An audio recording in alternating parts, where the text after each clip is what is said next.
మనం ఇంప్లిమెంటేషన్ ప్రాజెక్ట్లో ఒక మెథడాలజీ ఉంటుందండి. ఆ మెథడాలజీ పేరేంటండి? మెథడాలజీ. హలో, చెప్పాలి, ఎవరో ఒకరు చెప్పాలండి. Active methodology. Active methodology. Active methodology another name is there. What is the another name? Yes, sir. Green. What is the stands for ASAP? Acceleratory SAP methodology. Acceleratory SAP methodology. S/4HANA implementation, we have one name is there in the implementation project. What is the name of the implementation project? Greenfield implementation. Greenfield implementation. So Green. we are going to the project place. What is the project place name called? చెప్పండి ఎవరో ఒకళ్ళు. Project ప్లేస్లో name ఏంటండి? Project ప్లేస్ని ఒక నేమ్తో పిలుస్తాం మనం SAPలో. ఏమంటారండి? It is like company. Client. Yes, sir. Client. Yeah, client, sir. Client. Yeah. ఇంకొక నేమ్ ఉందండి క్లయింట్కి. ఇంటర్వ్యూలో అడుగుతారు ఇది. Client is top node of the business. Top node of the business. Higher IRKలో ఫస్ట్ ప్లేస్లో క్లయింట్ ఉంటుందండి. Client side so many people working. What is the people names called? End users. SAP end users. SAP end users reporting to which persons? Super user. Fine. So how many stages in active methodology? 5. What is the third stage name? It is a configuration. We have 4 servers and Dropbox. sandbox. No. What is the system Sandbox landscape? We have 3 servers or 4 servers అని చెప్పాలి. మీకు sandbox ఉంది, golden cloud, 4 servers. అంటే servers names అంతే తప్ప ఏ special. 3 servers అంటే dev, quality, production. 4 servers అంటే so we are doing the configuration. Madam, which server we are doing the configuration? Akshay, we have 4 servers అంటే development server, sandbox కానీ golden client కానీ ఏదో ఒకటే ఉంటుందండి. మీకు శాండ్ బాక్స్ ఉందనుకో, గోల్డెన్ క్లయింట్. హలో, గోల్డెన్ అంటే సర్వర్స్ నేమ్స్ అంతే తప్ప వినపడుతుందండి.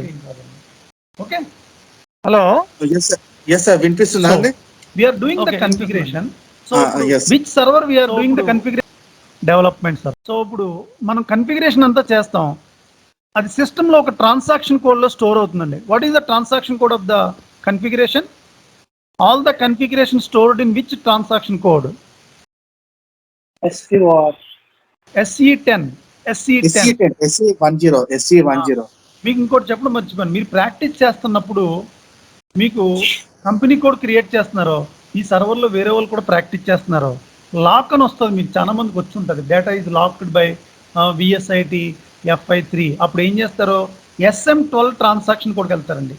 SM12 transaction code. అప్పుడు ఏ లా అది మీకు నేను చూపెడతాను ఇప్పుడు స్క్రీన్లో. మీరు ప్రాక్టీస్ చేస్తున్నప్పుడు డైలీ వస్తాయి ప్రాబ్లం. ఎందుకంటే ఈ సర్వర్లో చాలా మంది మీరున్నారు, MMO ఉన్నారు, కార్పొరేట్ ట్రైనింగ్ వాళ్ళు, వేరే ట్రైనింగ్ సర్వర్ యాక్సెస్ తీసుకున్న వాళ్ళు ఉన్నారు, అంతా బెంగళూరు, సింగపూర్ వాళ్ళు అంతా ఉన్నారు దీంట్లో. సో మీరే సేమ్ కంపెనీ కోడ్ క్రియేట్ చేస్తున్నారండి, అదే టైంలో వేరే పర్సన్ చేస్తున్నారు. అప్పుడు లాక్ అవుద్దండి కంపెనీ కోడ్ అనే screen. Data locked by VSIT FI4 అనేది వస్తుంది, యూజర్ ఎవరైతే ఆల్ ప్రాక్టీస్. అప్పుడు ఏం చేస్తారు, మీరు SM12లోకి వెళ్ళాలండి. ట్రాన్సాక్షన్ కోడ్ SM12లోకి వెళ్ళి మీకు లాక్ అయిన యూజర్ నేమ్ వస్తుంది. ఆ యూజర్ నేమ్ అక్కడ ఎంటర్ చేస్తే ఎంటర్ అని కొట్టాలి. సెర్చ్ అని కొడితే ఆ యూజర్ నేమ్తో వస్తుంది ఒకటి బాక్స్. ఆ బాక్స్ని సెలెక్ట్ చేసి డెలిట్ అని కొట్టాలి. అది మీకు నేను చూపెడతాను ఇప్పుడు. ఓకే, అదైపోయింది. Yes, sir. Business blue. What is the meaning of the business blueprint? What is the meaning of the business blueprint? In blueprint, everything we mentioned, like every details of the company, like there are అట్లా కాదు, జనరల్గా అలా అడిగినప్పుడు ఎలా చెప్పాలంటే, business blue print is detailed document preparation. detail. Yeah, we will mention every details for the to be analysis documentation. To be analysis. Okay. So business blueprint, when will sign up the business blueprint? When will sign up the business blueprint? After project management, they approve the project. After that, it will be supposed to sign up. We are complete all the project preparation 2B analysis. Once done the 2B analysis, we prepare detailed documentation for all the 2B analysis document. Once done the document, we send to the client for SAP users, all business users, all financial managers. They verify the business blueprint. Once verify the business blueprint, they want to modify it. So that is resent to the business blueprint to the consultants. Consultant again modify to the business blueprint. Once done, client is accepted. The sign of the business blueprint. Client sign చేయింది third stage project move అవుదండి. 6 months మీరు system touch కూడా చేయరు. Everyday 3 hours మీటింగ్లో ఉంటారు. Meeting తర్వాత 1 hour minutes of meeting. గుర్తుంచుకోండి, ఏ ప్రాజెక్ట్కి వెళ్ళినా మీరు 3 hours meeting, 1 hour minutes of meeting, 3 hours business blue print preparation, అలా 5 months ఉంటుందండి. Everyday any client meeting compulsory minutes of meeting prepare చేయాలి. నోట్బుక్ ఇస్తాడు మీ క్లయింట్, మీకు 2-3 నోట్బుక్స్ ఇస్తాడు. అర్థమైందండి? Yes sir. కన్ఫిగరేషన్ అంతా చేస్తాం, రిక్వైర్మెంట్ గ్యాదరింగ్ అంతా చేస్తాం, బిజినెస్ బ్లూ ప్రింట్ అంతా చేస్తాం, అయిపోయింది. కన్ఫిగరేషను ఎందుకు డెవలప్మెంట్ సర్వర్లో చేయాలండి? మీకు సిస్టమ్ ల్యాండ్స్కేప్ 3 servers ఉంటుంది, డెవలప్మెంట్, క్వాలిటీ, ప్రొడక్షన్. కన్ఫిగరేషన్ ఎందుకు డెవలప్మెంట్ సర్వర్లో చేయాలి? డైరెక్ట్ ఎందుకు ప్రొడక్షన్లో చేయకూడదు? ప్రొడక్షన్ అంటే లైవ్ డేటా అండి, క్వాలిటీ అంటే టెస్టింగ్ డేటా, డెవలప్మెంట్ అంటే ఒక 10 points ప్రిపేర్ చేశారనుకోండి, కన్ఫిగర్ చేశారనుకోండి, మేబీ 3 points ఎర్రర్స్ ఉన్నాయనుకోండి, అది ఎక్సెల్ షీట్లో మెయింటైన్ చేయరు. వేరే మనకి ఎలా తెలుస్తుంది? ఒకసారి డెవలప్మెంట్ నుంచి క్వాలిటీకి మూవ్ అయ్యాక క్లయింట్ మోడిఫై చేయడానికి ఉండదు. ఏ ప్రాజెక్ట్ అయినా వరల్డ్ వైడ్ డెవలప్మెంట్ నుంచి క్వాలిటీకి మూవ్ అయ్యాక క్లయింట్కి చేంజ్ చేయడానికి ఉండదండి. అందుకే డెవలప్మెంట్ సర్వర్లో కన్ఫిగరేషన్ అంతా అయిపోయాక క్లయింట్ని ఒకసారి చెక్ చేస్తారు. ఎనీ చేంజెస్ ఉన్నాయా, మోడిఫికేషన్స్ ఉన్నాయా, సినారియోస్లో చేంజెస్ ఉన్నాయా, కంపల్సరీ క్లయింట్ని 2-3 days డిస్కస్ చేస్తారు క్లయింట్తో. క్లయింట్ చేంజెస్ ఉంటే మళ్ళీ రీకన్ఫిగర్ చేస్తారు. మీరు ఏదైతే క్లయింట్ కన్ఫర్మేషన్ ఇచ్చాడో కన్ఫిగరేషన్ పాయింట్ని అదే ఎక్సెల్ షీట్లో మెయింటైన్ చేస్తారు. అదే SAP implementation transport request number excel sheet అంటారు. అది బేసిస్ కన్సల్టెంట్కి ఇస్తారు. బేసిస్ కన్సల్టెంట్కి FI ఇస్తాడు, MM ఇస్తాడు, అందరూ ఇస్తారు. అప్పుడు బేసిస్ కన్సల్టెంట్ ఏం చేస్తాడు? అంతా కన్ఫిగరేషన్ని డెవలప్మెంట్ నుంచి క్వాలిటీకి మూవ్ చేస్తాడు, క్వాలిటీలో టెస్ట్ చేస్తారు. అది SAP. ఇప్పుడు వరకు మీకు చెప్పింది రిక్వైర్మెంట్ గ్యాదరింగ్ గురించి చెప్పాను, బిజినెస్ బ్లూ ప్రింట్ ప్రిపేర్ చేయడం చెప్పాను. తర్వాత ఇప్పుడు మీరు ప్రాక్టీస్ చేస్తున్నారు. జనరల్గా ఇది హ్యాపెన్ అవుతుంది. ఎట్లా అంటే చూడండి, స్క్రీన్ SAP స్క్రీన్లోకి వెళ్తున్నాను నేను. హలో వీరా సార్, చెప్పండి.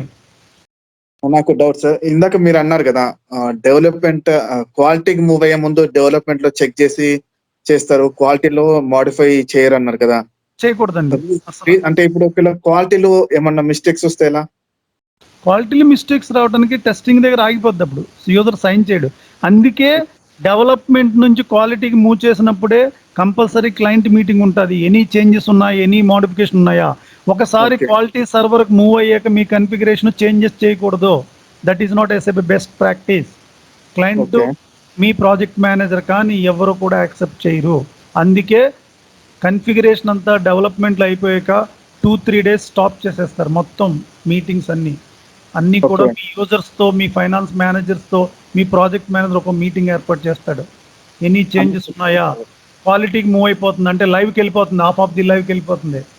క్వాలిటీలోకి వెళ్ళాక చేంజ్ చేయడానికి ఉండదు. There is no way.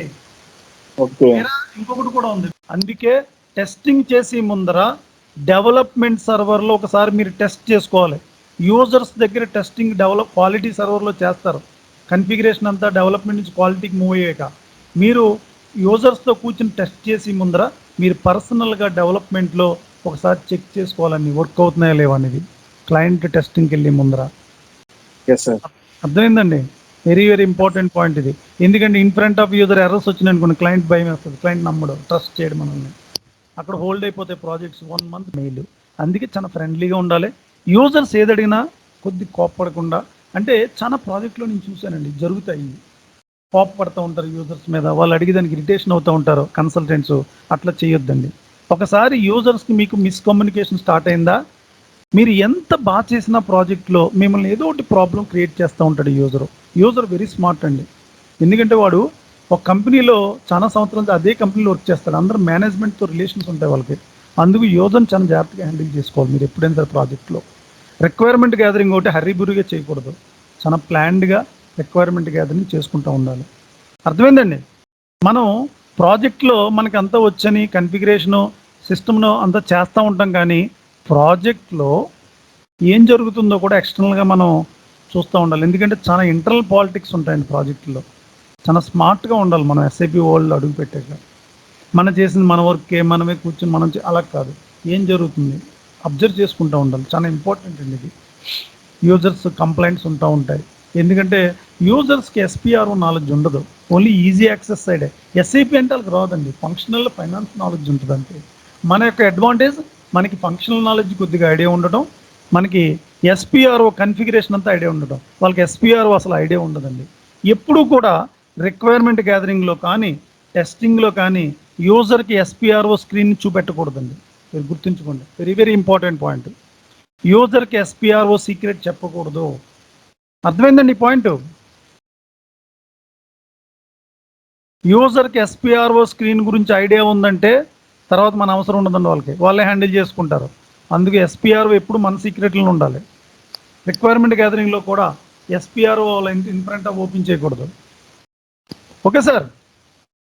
Sir SPRO అంటే ఏంటి సార్? SAP project real time or run time objects అండి.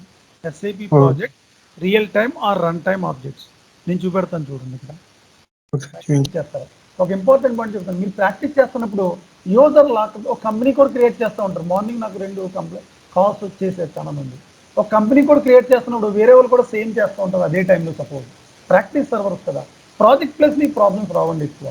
చేస్తున్నప్పుడు ఇప్పుడు ఏం చేయాలంటే మీకు user locked by FI user 4 అని వస్తుంది. అప్పుడు ఇక్కడ ఈ ట్రాన్సాక్షన్ కోడ్లోకి వెళ్ళాలి మనం.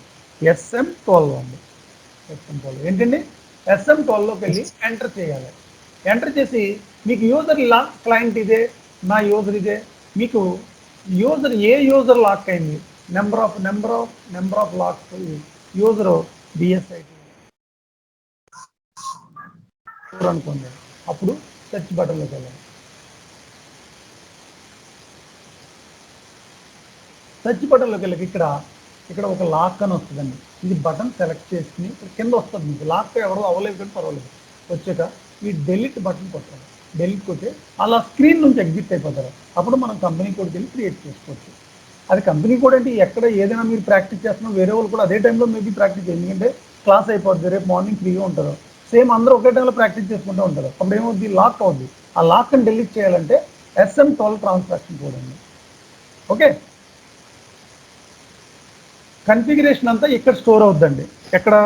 SE10 అండి. ఇక్కడ నాది యూజర్ డెమో డిస్ప్లే.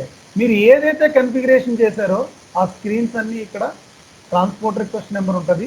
మీరు ఎక్సెల్ షీట్ ఓపెన్ చేసి ఈ యొక్క కన్ఫిగరేషన్ని దీన్ని చెక్ చేసుకుంటారు. బేసిస్ కన్సల్టెంట్కి ఫార్వర్డ్ చేసి ముందర ఎక్సెల్ షీట్ని కంపల్సరీ చెక్ చేసుకోవాలి, లేకపోతే టెస్టింగ్లో ప్రాబ్లమ్స్ వస్తాయి. Very clear? అర్థమైందండి? Yes, sir. మీకు ఇంకొక టెక్నిక్ చెప్తున్నాను. ప్రాజెక్ట్లో అందరూ ఈ మిస్టేక్ చేస్తారు. Yes sir. ఏ మిస్టేక్ చేస్తారంటే మనం ఒక కన్ఫిగరేషన్ క్రియేట్ చేసామండి. సపోజ్ డిఫైన్ కంపెనీకు డిఫైన్ అకౌంట్ గ్రూప్ అండి. చూడండి ఇక్కడ ఇది డబుల్ క్లిక్ చేస్తారు. ఇది డబుల్ క్లిక్. ఇక్కడ చూడండి డిస్ప్లే చేంజ్లోకి వెళ్ళాలి, తర్వాత ప్రాపర్టీస్లోకి వెళ్ళాలి, తర్వాత define account group. Description wrongly చేస్తారండి. కన్ఫిగరేషన్ చేస్తున్నప్పుడు ట్రాన్స్పోర్ట్ రిక్వెస్ట్ నెంబర్ క్రియేట్ చేస్తున్నప్పుడు డిస్క్రిప్షన్ రాంగ్లీ ఎంటర్ చేస్తారు. మేబీ ఎక్సెల్ షీట్లో రాంగ్ పెడతారు. అప్పుడు బేసిస్ కన్సల్టెంట్ అడుగుతాడు, ఈ డిస్క్రిప్షన్ రాంగ్గా ఉందంటే సిస్టంలో మార్చాలంటే ఎలా? ఎక్సెల్ షీట్లో మనం మార్చేస్తారు. సిస్టంలో మార్చాలంటే ఎక్కడికి వెళ్ళాలండి? SE10లోకి వెళ్ళాలి. మా డెమో యూజర్ నాది, మీది ఏది యూజర్ అది ఇచ్చుకోవాలి. డిస్ప్లేకి వెళ్ళాలి.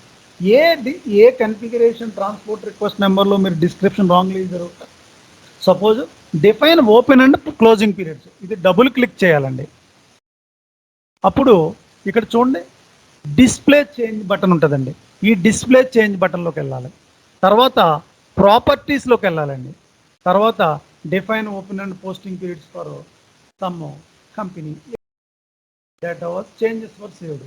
బ్యాక్ వచ్చి చెక్ చేసుకోండి. ఏమైందండి? డిస్క్రిప్షన్ ఒక్కోసారి రాంగ్లీ మెన్షన్ చేస్తారు. అది కంపల్సరీ ఏ ఇంప్లిమెంటేషన్ ప్రాజెక్టులైనా అందరికి ఒకసారి జరుగుతుంది ఇది. అప్పుడు SE10లోకి వెళ్ళి మీరు ఏ డిస్క్రిప్షన్ రాంగ్లీ ఇచ్చారు అది క్లిక్ చేసుకుంటారండి. డబుల్ క్లిక్ చేసుకుంటారు. తర్వాత డిస్ప్లే చేంజ్కి వెళ్తారు. తర్వాత ప్రాపర్టీస్కి వెళ్తారు. తర్వాత ఇక్కడ ఏ డిస్క్రిప్షన్ ఇవ్వాలనుకుంటే అది ఇచ్చుకుని సేవ్ చేసుకుంటారు. ఆటోమేటిక్గా వచ్చేస్తుంది. ఓకేనండి. ఏంటో తెలుసుకున్నారు. SE10 అంటే ఏంటో తెలుసుకున్నారు. డిస్క్రిప్షన్ ఎలా మార్చాలో తెలుసుకున్నారు. మళ్ళీ ట్రాన్స్పోర్ట్ రిక్వెస్ట్ చేస్తున్నప్పుడు కన్ఫిగరేషన్ లాక్ అయితే ఆ లాక్ని ఎలా చేయాలి, చాలా ఇంపార్టెంట్ పాయింట్స్ ఉన్నాయి రికార్డింగ్లో. మీరు ఒక్కసారి వినండి రికార్డింగ్. ఇది లైవ్లో 2-3 చోట్ల మీకు వస్తుంది. ఇది ఇంటర్వ్యూలో కూడా దీంట్లో 2-3 క్వశ్చన్స్ అడుగుతారు మీకు. ఓకేనండి. Okay sir. Okay sir. See tomorrow 9 o'clock exactly. Yes. Bye sir.